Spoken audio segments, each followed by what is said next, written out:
Visas gyvenimas mums yra tam, kad mes atrastumėm Dievą, kad mes ateitumėm pas jį.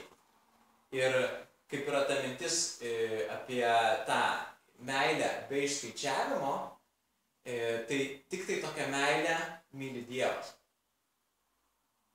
Tik tai jisai vienas.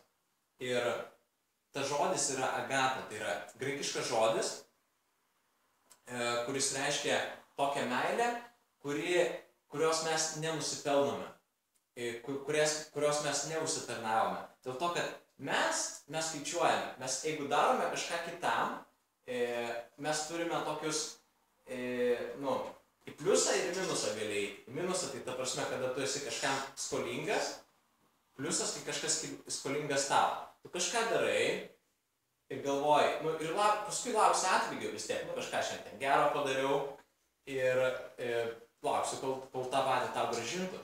Ir Dievas jis taip neskaičiuoja. Dėl to, kad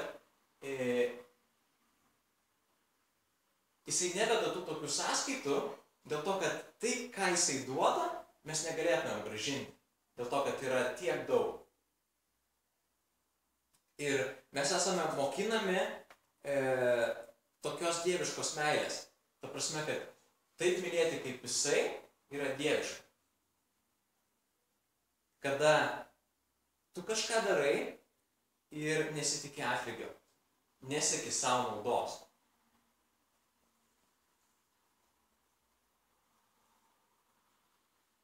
Nuoširdžiai manau, kad nėra nieko geresnio už Dievą. Nieko nuostabesnio už jį.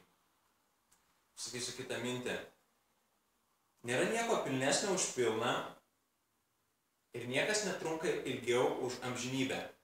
Todėl niekas man negali pasiūlyti ko nors geresnio, nei gyvenimas su Jėzumi. Džonas Piperis. Nėra nieko pilnesnio už pilną. Dėl to, kad tik tai Dievas gali duoti tą pilnatvę, kada tau nieko kito nereikės, tik tai jo. Niekas netrunka ilgiau už amžinybę, dėl to, kad Dievas duoda amžiną gyvenimą. Ir nėra nieko, kas truktų ilgiau už tai. Todėl niekas negali man pasiūlyti geresnio, ko nors geresnio, negu gyvenimas su Jėzumi.